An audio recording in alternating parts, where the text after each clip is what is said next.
अगर गांव के लोग तालाबंदी किए तो गलत नहीं किए, हम इसे गलत नहीं मानते हैं। अगर हमसे टकराइएगा, हमारे लिए दुकान बंद कीजिएगा तो हम भी आपके दुकाने से कुछ नहीं खरीदेंगे। हम लोग आदिवासी हैं, ये चीज भूल जाते हैं और अन्य धर्मों में बढ़ जाते हैं। एक आदिवासी के ऊपर भी आँच आता है तो हमारे लिए वो शर्म की बात है और हमें उसके साथ खड़ा होना चाहिए। दहन हर जिले में, हर चौक चौराहे में मुख्यमंत्री का होना चाहिए, तभी जाके हमारा ये देवड़ी मंदिर बचेगा। महादेव या कोई राजा इसको किसी के नाम से बंदोबस्त नहीं कर सकता और ना ही खतियान बन सकता है। दूसरी बात मैं कहना चाहूंगी कि जिस समय आप लोगों की लड़ाई हुई, जो आप लोग ग्राम सभा बैठे, उस समय वहां पर प्रशासन के द्वारा दबाव बनाया गया। अगर गांव के लोग तालाबंदी किए तो गलत नहीं किए, हम इसे गलत नहीं मानते हैं, क्योंकि जब बैठक होती है उस समय कोई नहीं चाहता है कि किसी तरह का कोई व्यवधान हो, और इसी कारण से लोगों ने तालाबंदी किया। तो ये ग्राम सभा ने ये तय किया और ग्राम सभा को सीओ को भी मानना होगा, बीडीओ को भी मानना होगा और जिला प्रशासन, पुलिस प्रशासन सबको मानना होगा, क्योंकि ग्राम सभा हमारा अधिकार है और ग्राम सभा के तहत ही हमें सारे कानून और सारे प्रावधान मिले हुए हैं। दूसरी बात मैं कहना चाहूंगी कि उसके बाद यहाँ पर आरएसएस के द्वारा बंद का ऐलान किया गया, और बूंदू और तमाड़ का सारा दुकान, सारा बाजार बंद हो गया। आप लोग देखे थे ना, हम लोग सोशल मीडिया में देखे। तो क्या ये सही है? नहीं, बंदी सही है क्या? नहीं है। एक बात मैं बताना चाहूंगी आप लोगों को, यही घटना सेम आपका गुमला जिला में हुआ था कुछ साल पहले। गुमला जिला में हुआ था, मड़ई का लड़ाई था, और उस मड़ई को गैर आदिवासियों ने अपने धार्मिक अनुष्ठान के हिसाब से उसे बदलने का कोशिश किया। तब गांव के आदिवासियों ने निर्णय लिया कि हम इसका रूपांतरण होने नहीं देंगे। वहां पीतल का कटोरी मड़ई में डाल के वहां पर उसको हिंदूकरण किया जा रहा था, जो कि गांव का व्यवस्था से बिल्कुल अलग है। और वहां पर बलि प्रथा जो होता है उसको भी रोका जा रहा था, जिसे गांव के लोगों ने जबरदस्त तरीके से रोका।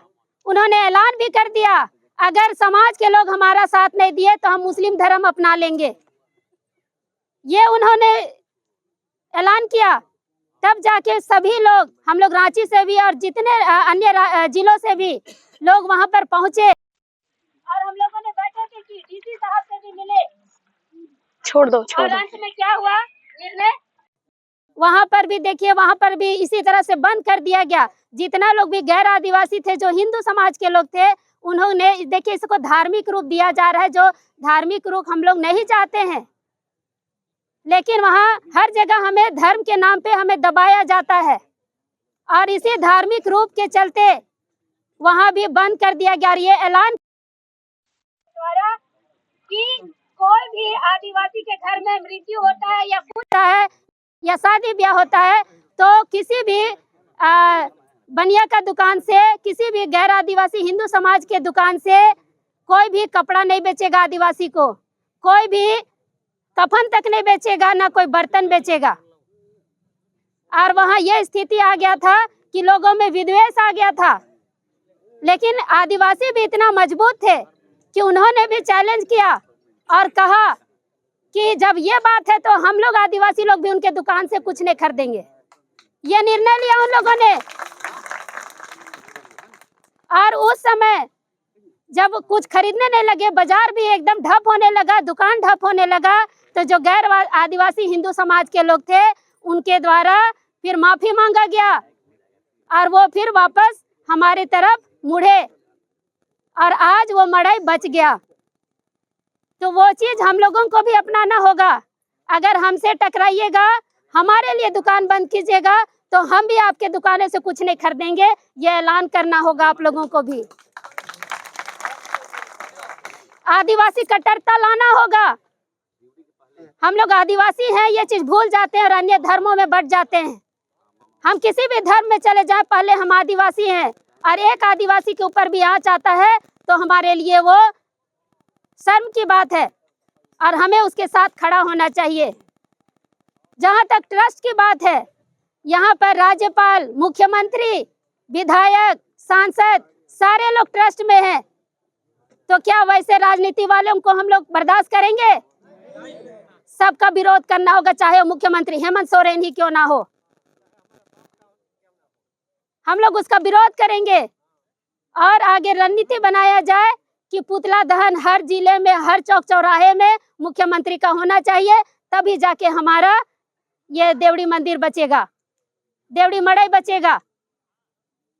राज्यपाल भी यहाँ पर दोषी हैं, उनको भी ट्रस्टी बनाया गया क्योंकि उनको कस्टोडियन बनाया गया है, लेकिन वो हमारे अनुरूप काम नहीं कर रहे हैं। और ये मैं वीडियो में भी देख रही थी कि इसको सरना स्थल बोला जा रहा है, लेकिन ये सरना स्थल नहीं है। हमारे उस रांची क्षेत्र में मड़ई होता है जगह जगह, सरना स्थल अलग होता है, मड़ई अलग होता है ना। लेकिन मड़ई का स्वरूप हर जगह अलग अलग होता है।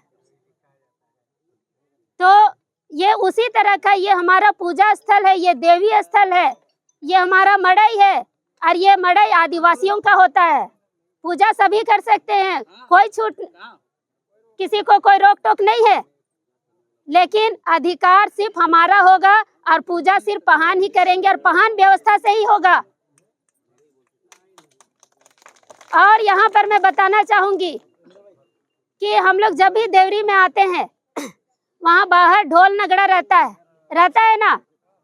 तो किस धर्म में ढोल नगड़ा का इस्तेमाल होता है? आदिवासियों में होता है। तो लोग कैसे इसको हिंदूकरण में इसको लपेट रहे हैं? ये लड़ाई हम सभी की है और हम लोग हमेशा आप लोगों के साथ हैं। और जो भाई जेल के अंदर गए हैं और जो जिनके ऊपर FIR हुआ है, हम उनके साथ हैं। और हम लोग मांग करेंगे, पुतला दहन में ये मांग करेंगे कि अविलंब जितना भी FIR हुए हैं सबको रद्द किया जाए और उसको खत्म किया जाए। और यहाँ के जो जिला प्रशासन है, SDO और CO और थाना प्रभारी, उसको अविलंब बर्खास्त किया जाए। क्या आप लोग तैयार हैं? उसको अविलंब बर्खास्त किया जाए, क्योंकि ऐसे जिला प्रशासन का हमें कोई जरूरत नहीं है। ग्राम सभा ही इसके लिए सक्षम है और हम ग्राम सभा के अधीन चलेंगे, क्योंकि यह 5th शेड्यूल, ये 5वीं अनुसूची का क्षेत्र है और यहाँ ग्राम सभा को शक्ति प्राप्त है। और ग्राम सभा ही तय करेगी कि यहाँ पर कौन CO और कौन SDO आएगा। इसीलिए जो अभी हमारे साथ गलत किए हैं उसको अविलंब बर्खास्त किया जाए। तो इन्हीं चंद शब्दों के साथ मैं अपनी वाणी को विराम देती हूँ। सभी को जोहार, जय धर्मेश।